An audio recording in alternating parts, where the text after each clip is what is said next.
नमस्कार दोस्तों, स्वागत है आप सभी का एक बार फिर से हमारे यूट्यूब चैनल पे। मेरा नाम है सुमित मुरारी। आई होप आप सब अच्छे होंगे, आपकी पढ़ाई अच्छी चल रही होगी और मन लगा कर तैयारी कर रहे होंगे। देखिए, अब जून का मंथ स्टार्ट हो चुका है, ठीक है। आपकी जो तैयारी है अब अच्छी होनी चाहिए, क्योंकि आपका जो आबकारी का परिवर्तन सिपाही का एग्जाम होने वाला है 30 जून को, इसकी डेट आई हुई है। तो ज़्यादा से ज़्यादा आपके पास 28 दिन बचे हुए हैं यहाँ से, ठीक है। तो इसी के लिए आज देखिए थंबनेल में जैसे आपने देख लिया होगा 30 डेज जो प्लान है, ठीक है। मैं इसको 28 डेज कहूँगा, ठीक है, क्योंकि मैंने एक मंथ का बना दिया है, बट आपका टाइम आपके पास कम है, 28 दिन बचे हैं। ये आपका मास्टर प्लान हो सकता है अगर आप इसको फॉलो करते हैं। देखिए, मैं आपको एक डायरेक्शन बताऊंगा, बाकी आप कितने घंटे पढ़ते हैं, किस हिसाब से पढ़ रहे हैं, आपका कौन सा सब्जेक्ट स्ट्रॉन्ग है, कौन सा वीक है, वो अपने अकॉर्डिंग यहाँ पे देख लेना कि आपको कितना टाइम किस सब्जेक्ट में देना है। बट मैं आपको बताऊँ क्या क्या पढ़ना है, आपको कहाँ कहाँ से क्या क्या चीज़ें पढ़नी है, फालतू नहीं पढ़ना है, ठीक है। तो लास्ट के 28 दिन में चीज़ों को रिवाइज कीजिए, जितना ज़्यादा आप रिवाइज करते चीज़ों को, ठीक है। मैंने आपके लिए क्या कह सकते हैं, जो प्रैक्टिस सेट है, ठीक है, प्रैक्टिस सेट मैंने करवा दिए हैं, जहाँ पे 36 प्रैक्टिस सेट आ चुके हैं, 37 प्रैक्टिस सेट आ चुके हैं, ठीक है। अभी उसमें 10-15 प्रैक्टिस सेट और आएंगे इस मंथ, ठीक है। तो आप 45 प्रैक्टिस सेट, जो कि आपके कह सकते हैं 5000 क्वेश्चन की प्रैक्टिस वहाँ से हो जाएगी। बाकी आप अपनी चीज़ों को रिवाइज कीजिए और इस वीडियो को देखने के बाद समझिए कि आपको कहाँ पर आपको फोकस करना ज़्यादा, ठीक है। आपको जो स्ट्रेटजी बता रहा हूँ मैं, क्या पता आपके लिए अच्छी लगे, ठीक है। हर कोई अपने अकॉर्डिंग फॉलो करता है, बट मैं आपको एक डायरेक्शन दे रहा हूँ यहाँ से, आप उसको फॉलो भी कर सकते हैं, ठीक है। तो चलो वीडियो का स्टार्ट करते हैं। देखिए दोस्तों, यहाँ पे आपको 4 चीज़ें ध्यान में देनी पड़ेंगी, ठीक है। देखिए, हम किसके लिए आज बात कर रहे हैं, आप बात कर रहे हैं आबकारी परिवर्तन सिपाही भर्ती 2024 के लिए, जो कब होने वाली है आपकी, ये होने वाली है आपकी 30 जून 2024 को, ठीक है। अब देखिए, आज जब ये हम वीडियो रिकॉर्ड कर रहे हैं तो ये है आज आपका 2 जून है, क्या आपका 2 जून है, ठीक है। तो 2 जून से लेके आपको 30 जून तक, अब लास्ट के 28 दिन में आपको यहाँ पे क्या क्या पढ़ना है, ठीक है। देखिए, इसके लिए पहले मैं आपको यहाँ पे एक बुक लिस्ट टाइप बता देता हूँ, ठीक है। देखिए, आपको पढ़ना क्या है, पहले मैं उत्तराखंड के पोस्ट में बात करता हूँ। देखिए, ये एग्जाम आपका यूके SSC करवा रहा है। कौन करवा रहा है? यूके SSC करवा रहा है, ठीक है। देखिए, तो यूके SSC का पैटर्न क्या रहता है अगर हम पैटर्न की बात रहते हैं, ठीक है। देखिए, पैटर्न को समझना अच्छे से। पहला जो आपका हिंदी पोर्शन रहता है, हिंदी का रहता है, ठीक है। हिंदी आपको कितने नंबर की पूछेगी यहाँ पे? हिंदी आपका 20 नंबर का रहने वाला है, ठीक है। 20 नंबर रहने वाला है, बट 20 क्वेश्चन रहने वाले, नंबर ऑफ क्वेश्चन भी 20 रहने वाले हैं, हिंदी 20 रहने वाला है। अब इसको हम डिवाइड करते हैं, ठीक है। अभी पहले भी देख समझिए। दूसरा आपका जो पार्ट रहेगा, ये आपका रहेगा रीजनिंग का पार्ट, ठीक है। रीजनिंग का पार्ट रहेगा, तो रीजनिंग आपकी कितनी? 10 नंबर की। नंबर भी, क्वेश्चन हम नंबर भी 10 रहेंगे, 10 नंबर के पूछने वाला है। इसके बाद आपका थर्ड पोर्शन रहेगा यूके उत्तराखंड GS के बारे में, ठीक है। ये आपका 40 नंबर का रहने वाला है, नंबर ऑफ क्वेश्चन भी आपके 40 रहने वाले हैं। बचा आपका GS का पोर्शन। अब GS के पोर्शन में बहुत कुछ आता है, ठीक है। यहाँ पे आपका कंप्यूटर भी आ जाएगा, ठीक है। आपकी यहाँ पे पॉलिटी भी आ जाएगी, ज्योग्राफी भी आने वाली है, ठीक है, और इकोनॉमी भी आने वाली है, ठीक है। उसके बाद स्टैटिक जीके भी यहाँ पे पूछ लेता है। तो ये भी आपका यहाँ पे कितने आने वाले? देखिए, 10 नंबर का रीजनिंग अलग से हट गया, तो ये आपका यहाँ पे 30 नंबर का रहने वाला है। अब इस 30 नंबर में आपके करंट अफेयर भी आने वाला है, ठीक है। नेशनल और इंटरनेशनल करंट अफेयर की बात यहाँ पे मैं कर रहा हूँ, ठीक है।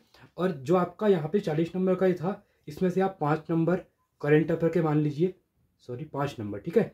तो 5 नंबर के आपके करंट अफेयर, कौन सा? उत्तराखंड करंट अफेयर की बात करूंगा यहाँ पे, ठीक है। अब इस सबको आपको कवर कैसे करना है, ठीक है। चलो पहले हम अगर देखते हैं, जैसे मैं आपके लिए मैंने एक लिस्ट टाइप बनाई है, देखिए, ठीक है। इसमें देखिए, ठीक है, ये देखिए।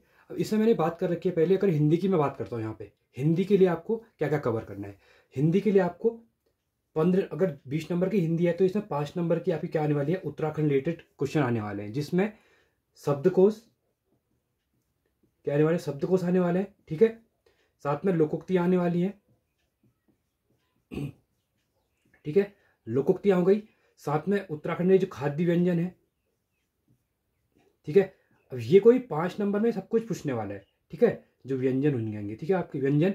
और बाद में जो संस्कृत रेट है, आपकी भाषा क्या है, माप तोल क्या है, वो भी आपके यहाँ पे क्वेश्चन आने वाले हैं, ठीक है। ये हो गई।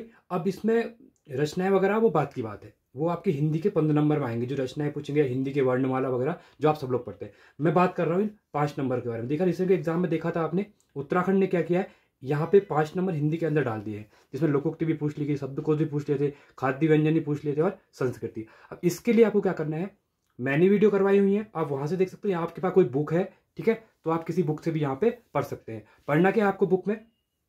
शब्दकोश को देखना है डेली। आज से आपके 28 दिन बचे हुए हैं, ठीक है। तो डेली आपको आधा घंटा, 30 मिनट, ठीक है।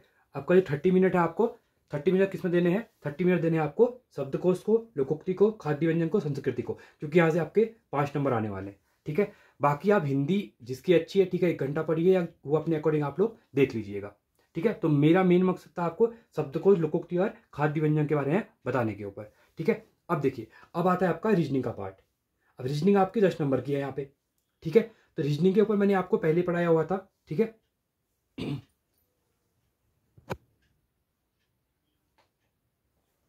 देखिए अब बात कर रहा हूँ रीजनिंग की। रीजनिंग में आप क्या करिए, जो पीवाईक्यू है आपके, ठीक है, जो पीवाईक्यू देखिए किस चैप्टर से आपको कितना क्वेश्चन यहाँ पे पूछे जा रहे हैं। ठीक है, वही बेस्ट है आपके लिए, क्योंकि आप जब तक पीवाईक्यू नहीं करेंगे आपको यहाँ पे एक आइडिया नहीं आएगा कि एग्जाम में क्या पूछा करके। ठीक है, चलिए, तो इसके लिए जो जो चैप्टर है इंपॉर्टेंट जो चैप्टर, ठीक है, उनको करिए, यहाँ से आपकी रीजनिंग कवर हो जाएगी। ज़्यादा टाइम नहीं देना है, 1 घंटा भी आपके लिए बहुत होता है। ठीक है, अब आते हैं आप उत्तराखंड जीएस के बारे में। देखिए, अब यूके SSSC पेपर करा रहा है, तो यूके जीएस के में आपको हिस्ट्री के पोर्शन में ज़्यादा आ जाएंगे। क्या जाएंगे, आपका हिस्ट्री भी यहाँ पे पूछी जाती है उत्तराखंड की।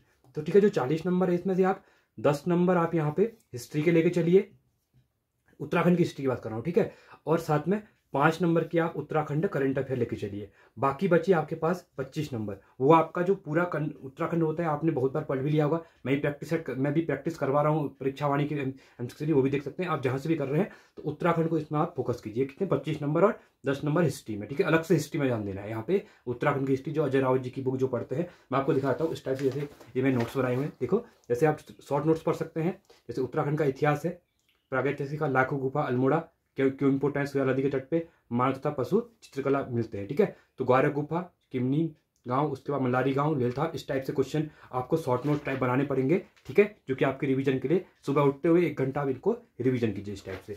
ठीक है, चलिए, अब आता है आपके बाद, अब आता है यहाँ पे मेन पोर्शन आता है जो ये 40 नंबर है, 30 नंबर, क्योंकि 10 नंबर की रीजनिंग हो गई। तो ये आपका जीएस वाला पोर्शन है। ठीक है, तो जीएस वाले पोर्शन को मैं थोड़ा आपको सही से बताता हूँ। ठीक है, देखिए कैसे कवर करना है जीएस के पोर्शन को।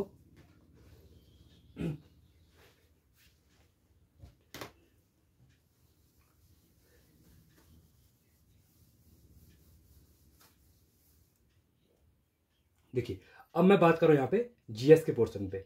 जीएस में क्या आ रहा है, यहाँ पे 30 नंबर की आपकी जीएस आने वाली है। इसमें से 5 नंबर आप करंट अफेयर के निकाल दो, बचे आपके पास 25 क्वेश्चन। ठीक है, अब 25 क्वेश्चन में क्या कैसे करना है, सबसे इंपॉर्टेंट है आपका कंप्यूटर। पहले कंप्यूटर देखिए, कंप्यूटर के लिए क्या करना है, 5 नंबर की कंप्यूटर आने वाली है। आप कोई भी यूट्यूब चैनल पर जाइए, ठीक है, या आपके पास कोई बुक है, अरिहंत की बुक भी बेस्ट मानी जाती है। ठीक है, अगर अरिहंत पढ़े, जहां से भी आप पढ़ें, 5 नंबर की यूट्यूब से मैराथन वीडियो देख लीजिए। मैंने भी एक वीडियो करवाई है, अभी 1-2 वीडियो और आएंगी, जहां पे मैंने 1500 क्वेश्चन कराने का टारगेट रखा है यहाँ पे। ठीक है, 300 क्वेश्चन की वीडियो आ चुकी है। ठीक है, यहाँ से भी आप कंप्यूटर कवर कर सकते हैं 5 नंबर के लिए। वो अपने अकॉर्डिंग देख लीजिए, आपको कंप्यूटर आता है तो आप मत पढ़िए, अगर नहीं आता है कोई बुक पढ़िए या कोई वीडियो देख लीजिएगा। आपके पास 28 दिन का समय अभी है यहाँ पे। ठीक है, अब मैं बात करूंगा यहाँ पे ज्योग्राफी के बारे में। देखिए, अब हमारे पास अगर देखते हैं तो 20 नंबर बच रहे हैं यहाँ पे, किसके लिए, ज्योग्राफी के लिए, पॉलिटी के लिए, इकोनॉमिक्स के लिए। ठीक है, और साथ में अगला लास्ट जो बचेगा आपका ये बचेगा इंडियन हिस्ट्री के लिए। ठीक है, तो इसके लिए आपको कैसे 20 नंबर कवर करने हैं, क्योंकि यही आपके ऊपर नीचे करता है मेरिट को। ठीक है, देखिए, अब ज्योग्राफी के लिए रिवर सिस्टम जो है इंडिया का, रिवर सिस्टम हो गया, जो आपके पासेज हैं, पासेज लाइक दर्रे जिसको कहते हैं। ठीक है, थोड़ा मैं इंग्लिश में बता रहा हूँ, कोई बात नहीं, आप लोग तो समझते होंगे। दर्रे हैं या जो परियोजनाएं हैं, ठीक है, कौन सी नदी पे कौन सी परियोजना चल रही है। ठीक है, नेशनल वाइड बता रहा हूँ मैं, उत्तराखंड की बात नहीं कर रहा हूँ। ठीक है, उसमें उत्तराखंड का ही पूछ लेते हैं।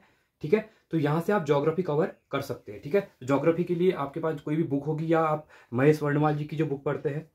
ठीक है, कौन सा देश आपके भारत के देश की बॉर्डर को टच करता है, कौन सा बड़ा देश, तो यहाँ से महेश वर्णवाल जी की वो बुक आती है, वहां से भी इसको आप कवर कर सकते हैं। अब आता है पॉलिटी। अब देखिए, पॉलिटी में इंपॉर्टेंट क्या हो जाता है, पॉलिटी बहुत आजकल के एग्जाम के टाइम पे देखा गया तो पॉलिटी को ज्यादा पूछी जा रही है। और अभी देखिए, अभी लोकसभा के इलेक्शन खत्म हुए हैं। ठीक है, कल परसों रिजल्ट आने वाला है यहाँ पे, तो यहाँ से क्वेश्चन पूछ सकता है कि जो इलेक्शन कमिश्नर है वो कौन से आर्टिकल में आता है, या उत्तराखंड का तो देखा था आपने यूसीसी के बारे में। ठीक है, तो यूसीसी के बारे में भी क्या है, काफी ज्यादा पूछता है कि आर्टिकल 44 का यूसीसी है। या फिर मैं फंडामेंटल राइट की बात करता हूं तो फंडामेंटल राइट में पूछ लेता है कि अनटचेबिलिटी आर्टिकल 17 में कौन से में है। ठीक है, फ्रीडम के बारे में कौन सा आर्टिकल बात करता है, तो आर्टिकल यहाँ से पूछ लेता है कोई भी, चाहे आप सुप्रीम कोर्ट के आर्टिकल की बात कर ली जाए, ठीक है, रिट के बारे में बात कर ली जाए। ठीक है, तो ये आपको पता है। या फिर ये पूछता है कि जो राष्ट्रपति का चुनाव होता है वो कौन से आर्टिकल में लिखा हुआ है। इसके अंदर आपकी अनुसूचियां होती है, जो शेड्यूल, जो अनुसूचियां पूछ लेता है, कुछ भी पूछ सकता है, ठीक है। पंचायती राज भी आपका पूछ लिया गया था लास्ट एग्जाम में। तो ये सब आपके पॉलिटी के अंदर कवर करना है, तो आप कोई भी एक बुक पढ़िए, वहां से कवर कर सकते हैं। अब आता है इकोनॉमिक्स। इकोनॉमिक्स का पोर्शन इसलिए इंपॉर्टेंट है क्योंकि रिसेंट के यूके ट्रिपल एससी का जो एग्जाम हुआ था वहां पे क्या किया गया कि इस इकोनॉमिक्स में आपको यहाँ पे ज्यादा फोकस कर दिया गया था, ठीक है। देखिए इकोनॉमिक्स में कुछ नहीं करना है, आप बेसिक टर्म जो होती है इकोनॉमिक्स की वो देख लीजिएगा, और जो रिसेंट में परियोजनाएं आई हुई है, जितनी भी परियोजनाएं होती हैं, जो आपकी योजनाएं होती है गवर्नमेंट की, वो होती हैं आपकी इकोनॉमिक्स से रिलेटेड ही होती है, ठीक है। तो उनको वो उनकी डेट कब लागू हुई थी, उनका मोटो क्या था, मतलब उनका मेन कारण क्या है, कितनी % सब्सिडी दे रहे हैं वो, महिलाओं के लिए या बुजुर्गों के लिए है, एज क्राइटेरिया कितनी है, ठीक है। तो इसको आप कवर कर सकते हैं। इसके लिए आप लास्ट 1 ईयर का, देखिए इंपॉर्टेंट बता रहा हूं आपको इकोनॉमिक्स के बारे में, लास्ट जो 1 ईयर होता है, क्योंकि इकोनॉमी के जो टर्म बनते हैं आपके वो करंट अफेयर से ही बनते हैं। तो कोई भी वीडियो पे जाके आप लास्ट 1 ईयर का करंट अफेयर का वीडियो देख लीजिए, किसका, ओनली इकोनॉमिक्स का। वहां से क्या करते हैं वो लोग, मैं इसकी बात कर रहा हूँ आपके, कोई भी यूपीएससी की जो प्रिपरेशन कराता है उस चैनल पे जाके देख लीजिएगा, 2 से 3 घंटे की वीडियो होगी। वो वहां से क्या करते हैं, जो परियोजना होती है वो किसी ना किसी इकोनॉमी के से रिलेटेड होती है, तो वो उसका बैकग्राउंड बता देते हैं वहां पे, ठीक है। अब आता है आपका हिस्ट्री का पोर्शन, ठीक है। लास्ट में आपको बुक बता रहा हूँ, अगर आप बुक ले सकते हैं तो वो बुक पढ़ सकते हैं, ठीक है। अब आता है हिस्ट्री। हिस्ट्री में 3 चीजों में डिवाइड है हमारी। पहले हमारी एंशिएंट हिस्ट्री है, फिर आपका मिडिवल हिस्ट्री है, फिर आपकी मॉडर्न हिस्ट्री है, ठीक है। जो आधुनिक भारत है, मध्यकालीन भारत है और प्राचीन भारत है, ठीक है। तो इनके लिए कैसे कवर करना, देखिए प्राचीन भारत की अगर मैं अंदर में बात करता हूं तो आपको मैं दिखा रहा हूं, बुक के बारे में दिखा रहा हूं, ठीक है। आपको बुक लेनी नहीं है क्योंकि आपको टाइम नहीं है, ठीक है। ये आप घटना चक्र की एक पॉइंटर आती है, ठीक है, काफी अच्छी बुक है, ठीक है। मैं बहुत बार फॉलो करता हूँ इसको। इसके अंदर देखिए डिवाइड कर रखा है, आपको चैप्टर वाइज चीजें दे रखी हैं और यहाँ से एग्जाम में काफी ज्यादा क्वेश्चन पूछे जाते हैं, ठीक है। तो इसमें मेन चैप्टर पढ़ने, जैसे आपको मैं अगर प्राचीन भारत की बात करता हूँ तो प्राचीन भारत में देखिए वैदिक पढ़ सकते हैं आप, वैदिक इंपॉर्टेंट हो जाता है, बौद्ध धर्म, जैनिज्म, जैन धर्म जो है, और आपका जो मोस्ट ऑफ पूछता है मौर्य साम्राज्य और गुप्त, मौर्य काल और गुप्ता, ये इतना पूछता है आपका। 4 चैप्टर करने हैं, इसी से 1 से 2 क्वेश्चन यहाँ पे पूछ लेता है, ठीक है। उसके बाद अगर मैं यहाँ पे जाता हूँ मिडिवल हिस्ट्री के अंदर जाता हूँ, ठीक है। तो मिडिवल हिस्ट्री के अंदर आपको जो मुगल कालीन आपकी चित्रकला थी, ठीक है, तो आपकी जो मुगल कालीन चित्रकला है वहां से क्वेश्चन पूछता है, ठीक है। देखिए ये वाला मुगल कालीन संगीत और चित्रकला, यहां से क्वेश्चन एग्जाम में देखे जाते हैं, ठीक है। तो ये इंपॉर्टेंट है। फिर आप अगर मॉडर्न हिस्ट्री के बाद आप जाते हैं, मॉडर्न हिस्ट्री में जाते हैं, ठीक है, तो यहाँ पे जो गांधीयन एरा है, चंपारण सत्याग्रह वगैरह पूछ लेता है, ठीक है। जो आपके कांग्रेस के अधिवेशन हुए थे वो पूछ लेता है, तो यहाँ से आप कवर कर सकते हैं।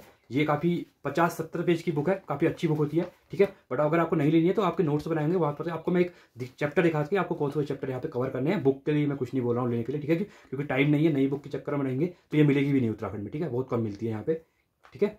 तो ये है, तो ये आपका यहाँ से कवर हो जाएगा, इन चैप्टर को आप यहाँ पे कवर करना है, ठीक है। देखिए और मेरिट की मैं बात करूँ, एग्जाम हर कोई तैयारी कर रहा है अभी यहाँ पे एग्जाम की, तो आपको 70 से 75 नंबर तो लाने पड़ेंगे, तभी आपका सिलेक्शन यहाँ पे होने वाला है। क्योंकि अभी देखिए आबकारी के लिए काफी ज्यादा कंपटीशन है, अभी आपने खुद देख रहे हैं बहुत से लोग आबकारी की तैयारी कर रहे हैं यहाँ पे, तो आबकारी का कंपटीशन बहुत ज्यादा है, बहुत बड़ी तैयारी कर रहे हैं और लास्ट 5th मंथ से तैयारी कर रहे हैं, ठीक है। जनवरी से ये आ चुका था और अभी आपका मई खत्म हो गया है, जून स्टार्ट हो गया है, ठीक है। तो मेहनत कीजिए, 70-75 नंबर का ट्राई कीजिए, तभी आपका यहाँ पे सिलेक्शन होने के चांसेज हैं, ठीक है। तो बाकी आपके लिए अगर कोई डाउट होता है, ठीक है, अगर इस बुक की आप लोग मुझे बताना, अगर इस बुक का आप लोग को नहीं मिल रहा है तो मैं इसकी PDF बना के आपके लिए टेलीग्राम पे डाल दूंगा, आप टेलीग्राम को ज्वाइन कर लीजिएगा। सुमित मुरारी के नाम से मेरा टेलीग्राम चैनल है, ठीक है। तो चलिए आज के लिए इतना ही, थैंक्स फॉर वॉचिंग, जय हिंद, वंदे मातरम।